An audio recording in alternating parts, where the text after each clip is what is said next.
The way that the core team came together was actually through a mutual friend of mine, and this guy's building a couple of homes, and I was going to be involved in the marketing of those homes. And Steve was one of my neighbors at the time, and really the only person that I knew that was connected to the local artist scene. Originally I met Rudy. He was a neighbor of mine in Ybor City. I'd known him off and on for years. I had always known that, you know, he mostly primarily dealt with real estate and development and stuff like that. I just got done doing an event which I made a commercial for, and Rudy saw it on MySpace or something like that, and he came over and he was like, "Listen, man, I really need to sell a buddy of mine's house. I was thinking maybe we could, if you knew a designer or a painter or something, so we could just have like some kind of like visual representation of it, you know, of a finished concept." I approached Steve about, hey, do you know an artist that could do some Mediterranean style 500-year-old map type renderings of these homes, as opposed to just putting a real estate for sale sign in front of the house. So, you know, I turned him on to Wikinomics, and he was like, "Man, I think this is just a great way to do things." And, you know, we just started sharing books and magazines on the Web 2.0. And he said he wanted to kind of bring that into reality and do something, you know, do a real estate project. Well, and the same guy who was building the homes at some point mentioned that a guy that he had met, which turned out to be Brian, was building the first Earthship. When I first met up with Rudy and Steve, I am still working on a project in Manatee County, Florida, building an Earthship. It's a house that's completely off-grid, uses a lot of natural building techniques, uses a lot of methods for harvesting rainwater, harvesting energy, and reusing everything over and over again to a point where it is sustainable, where it's not taking more than what it is delivering. So when he mentioned that this guy was going to tackle this project, I immediately became very interested in meeting this person. And the first deal we looked at together, the idea was to do a zero energy conversion, and teaming up with Steve's multimedia skills and contacts to do video production and multimedia marketing, and make sort of an ongoing documentary out of it. And I was like, "Yeah, sure, man. I know a lot of artists in Tampa," so I started going through the Rolodex. And the Roosevelt building at the time never really had anything done to it. We were both involved with the local art troupe at a location called the Ybor Cigar Theater. And essentially this was two brothers, the Emery brothers, and what they did was they would make deals with different business owners, because there's a lot of decrepit buildings in Ybor City. And essentially they would trade these guys renovations for the use of their building. So essentially when those guys kind of bowed out, me and Rudy got together, and he had a really great contact through another friend, which was Brian, who essentially is what we like to call him, the Green MacGyver. And he decided that we should go and kind of take the lead that these guys had kind of started and do the same thing, but just bring a little bit more experience to the table.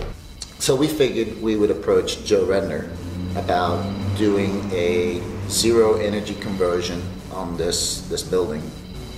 We looked at it as a way to demonstrate that similar principles could be applied on a renovation on a building that's 100+ years old, that it doesn't have to be new construction, it doesn't have to be on 10 acres in the country. We went into that meeting thinking, hey, hire us to do a $250,000 renovation job. First thing he says in the meeting is, "I'm not spending any money." Yeah, I wasn't ready to spend money on that building.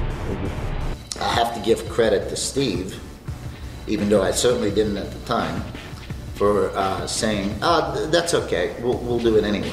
Y'all came came back with the idea that you would do it and I wouldn't pay you, and it would increase the value of the building, and you would get a documentary out of it, and to show people that what they could do to make green buildings and highlight some of the people that do the work and have the products to highlight their products on the building. Maybe even experiment with them. But yeah, that was my understanding, and that's how it all started. This deal basically started with 3 people that have a wide range of different talents that pooled their skills together towards executing a common goal without any money whatsoever. Having secured a piece of real estate where you can have a reasonable estimation of what is involved in getting it to a completely renovated status. And the Wikinomics concept, those 2 merged. That was like a light bulb going off. That is essentially the birth of the Campus.TV concept. What we're doing with this building here is using this project to demonstrate that sustainability, to demonstrate that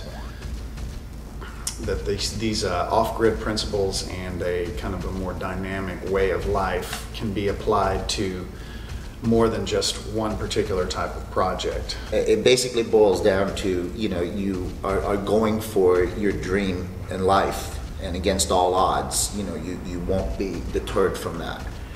I was already familiar with connecting with volunteers and universities, and that was something we were really trying to develop with the Earthship project. And the Roosevelt building here is kind of the next evolution of that concept. We're connecting with people via the internet and having a collaboration of ideas set out to bring together into this building and to make this project something even more than what it is. And the thing that's been amazing for me during this evolutionary process of this building is the fact that we've come in and literally started with an idea and brought those ideas to fruition, and using untraditional channels, non-traditional channels to achieve that goal. What we are looking to do is to mash education with entertainment and creation of entrepreneurial opportunity, an invitation to participate. What we're hoping to achieve when you watch an episode on the Campus.TV is that you will be entertained, but you will also learn something. And that it will awaken some desire in the viewer out there to want to be a part of this. Imagine if some of the large social networks out there today used that power and that framework to execute projects together. What could be accomplished? You can't stop change. Change happens anyway. I think JFK was the one who said, that, I don't remember what he said, so I'm not going to try to quote it. But anyway, the point is things will forever change. And once you get used to that, this will be my quote, my paraphrase of it, life becomes a lot more exciting and interesting. So that's about it. I don't know. That sound good? Real good.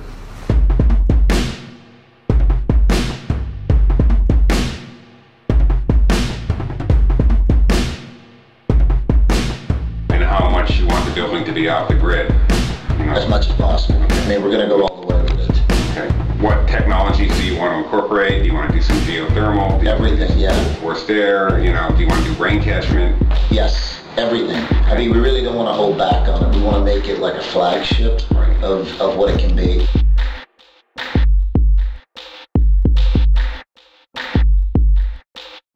Completely different business model, everything.